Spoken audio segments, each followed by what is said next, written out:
नमस्कार दोस्तों साहस शिक्षा के अंतर्गत हम महत्वपूर्ण क्वेश्चनों की सीरीज लेकर चल रहे हैं। आज आपको तैराकी खेल से अवगत कराएंगे और इसमें जितने भी क्वेश्चन आते हैं इससे संबंधित उन सब का समावेश मैंने इसमें कर दिया है और मुझे उम्मीद है कि एक भी क्वेश्चन आपसे बाहर एग्ज़ाम से बाहर नहीं होगा। तो बगैर देरी किए हुए आगे बढ़ते हैं। क्वेश्चन नंबर 1, FINA किस खेल से संबंधित है? यानी FINA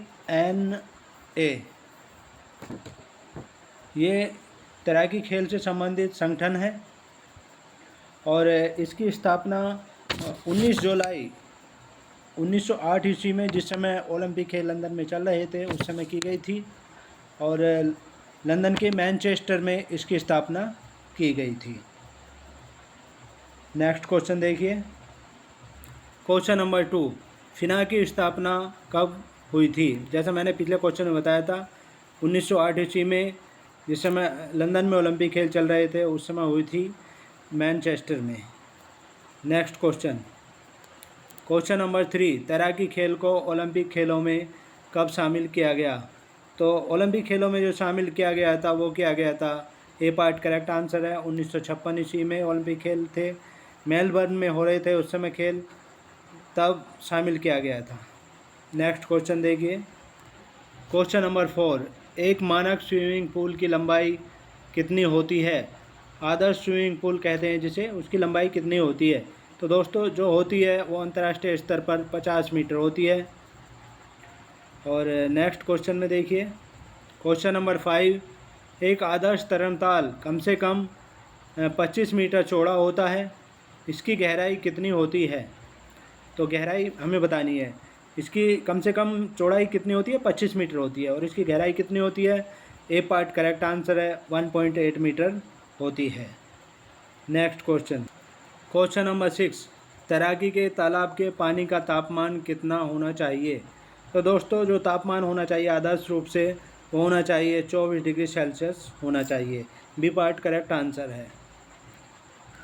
क्वेश्चन नंबर 7, अंतर्राष्ट्रीय तैराकी प्रतियोगिता में तैराकी की कौन कौन सी तकनीक होती हैं? तो तैराकी की जो तकनीक होती है, एक तो फ्री स्टाइल होती है, ये सही है, बटरफ्लाई होती है, बैक स्ट्रोक होता है और ब्रेस्ट स्ट्रोक होता है, यानी उपरोक्त सभी। ई पार्ट करेक्ट आंसर है। ई पार्ट हमने इसलिए जोड़ दिया है ताकि आपको तैराकी के संबंधित जितनी भी प्रतियोगिताएं हैं उनके बारे में पता चल सके। तो ये चारों ही तैराकी प्रतियोगिता से संबंधित तकनीक हैं, तो इसका करेक्ट आंसर ई पार्ट है, उपरोक्त सभी। नेक्स्ट क्वेश्चन नंबर 8, सबसे तेज़ तैराकी की तकनीक कौन सी है? तो दोस्तों जो सबसे तेज़ तैराकी की तकनीक है वो है सी पार्ट फ्री स्टाइल, फिर उससे कम होती है बटरफ्लाई, फिर उससे कम होती है बैक स्ट्रोक और उससे कम होती है फिर ब्रेस्ट स्ट्रोक। इस तरह से होती है ये, यानी सबसे तेज़ तकनीक कौन सी होती है? फ्री स्टाइल होती है। तो नेक्स्ट क्वेश्चन देखिए। क्वेश्चन नंबर 9, प्रतियोगिताओं में तैराकी के कितने प्रकार होते हैं? इस तरफ से भी पूछा जाता है और पूछा गया है कई बार प्रश्न और पूछा जा सकता है। तो तैराकी के कितने प्रकार होते हैं, जैसा पीछे बताया था मैंने पिछले क्वेश्चन में, तो तैराकी के 4 प्रकार होते हैं। सी पार्ट करेक्ट आंसर है। Next question number 10, English channel को में तैरने वाली पहली भारतीय महिला कौन थी? यानी इंग्लिश चैनल को तैरकर पार करने वाली पहली भारतीय महिला कौन थी, ये हमें बताना है।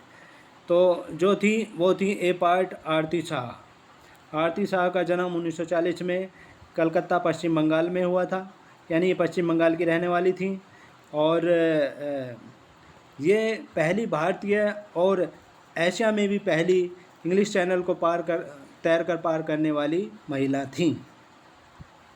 नेक्स्ट क्वेश्चन देखिए। क्वेश्चन नंबर 11, खजान सिंह किस खेल से संबंधित है?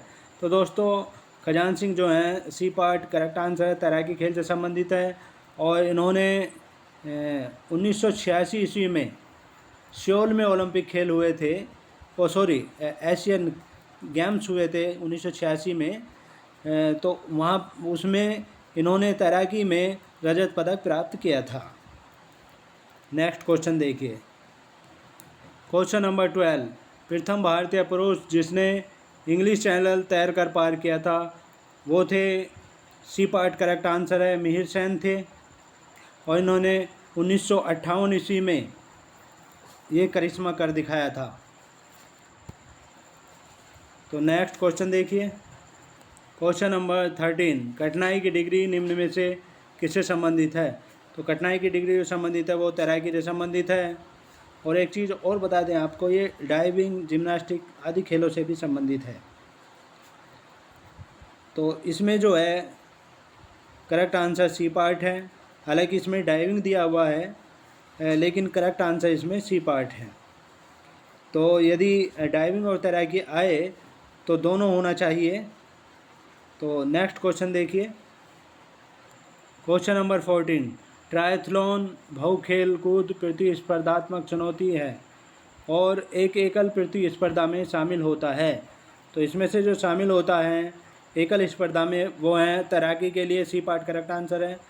1.5 किलोमीटर तैराकी होनी चाहिए, तैराकी होती है, और साइकिलिंग होती है 40 किलोमीटर, और दौड़ जो होती है 10 किलोमीटर होती है। तो इसका सी पार्ट करेक्ट आंसर है।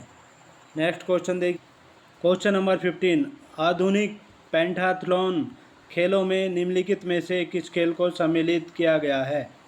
तो जैसा कि इसके नाम से जाहिर हो रहा है, पेंटाथलॉन में 5 खेल होते हैं। कौन कौन से होते हैं? एक तो दौड़ होती है, तैराकी होती है, तलवारबाजी या फेंसिंग होती है, हॉर्स जंपिंग होती है, और एक पिस्टल शूटिंग होती है। ये 5 होते हैं। तो इसमें जो पार्ट दिए हुए हैं उसके आधार पर ए पार्ट करेक्ट आंसर है। तैराकी पेंटाथलॉन खेलों में शामिल किया गया है तैराकी खेल को। तो करेक्ट आंसर ए पार्ट है। क्वेश्चन नंबर 16, तैराकी में पहली बार अर्जुन पुरस्कार किस खिलाड़ी को मिला था? तो दोस्तों जो पहली बार अर्जुन पुरस्कार मिला था तैराकी में वो थे, ए पार्ट करेक्ट आंसर है, बजरंगी प्रसाद थे। इन्हें 1961 ईस्वी में मिला था। तैराकी में प्रथम बार अर्जुन पुरस्कार इन्हें ही मिला था। और दूसरे थे बी पार्ट, देखिए सुयास नारायण जाधव को 2020 ईस्वी का अर्जुन पुरस्कार मिला है तैराकी में। और तीसरे हैं मिहिर सेन। मिहिर सेन के बारे में पीछे बता ही दिया था मैंने आपको। तो ये थे महत्वपूर्ण क्वेश्चनों की सीरीज, महत्वपूर्ण क्वेश्चन तैराकी से संबंधित, और मैंने इनमें सभी क्वेश्चनों का समावेश कर दिया है। नेक्स्ट पार्ट में नेक्स्ट टॉपिक के साथ आपसे फिर मुलाकात होगी। तब तक के लिए जय हिंद।